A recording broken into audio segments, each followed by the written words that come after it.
In the previous video, we understood about append functionality. In this video, let's try to understand what is insert functionality about.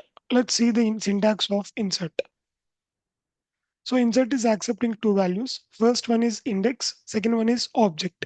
So what does that say? It inserts the object before the index, whatever you provide. If I provide the index 3 followed by the value 100, so let's try to understand what it is trying to do.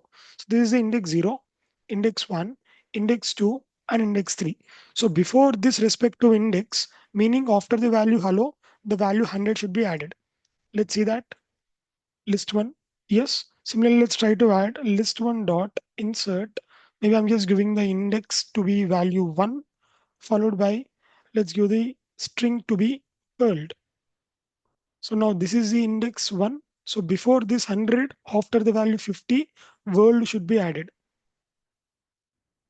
Yes, working. Similarly, if I just give some value which is outside the range. So if I give some index, something like 1000, so we don't have the index 1000, but I'll just try to provide a string called hello world.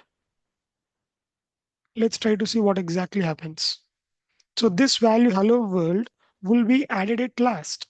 So because if you try to add the value which is not in the range, that would be automatically added at last. So if I just take negative indexes also it works. So I'll just take -4 followed by 40.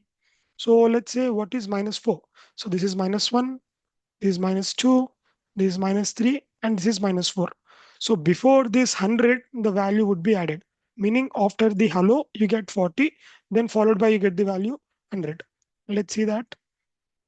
Yes, so after the hello, you got the value 40. Similarly, if I provide some negative index which is not in the range, maybe like something like -100. So we don't even have 100 elements. So if I give -100, so I'll just take the value 55 list 1. So we got the value which is added at first.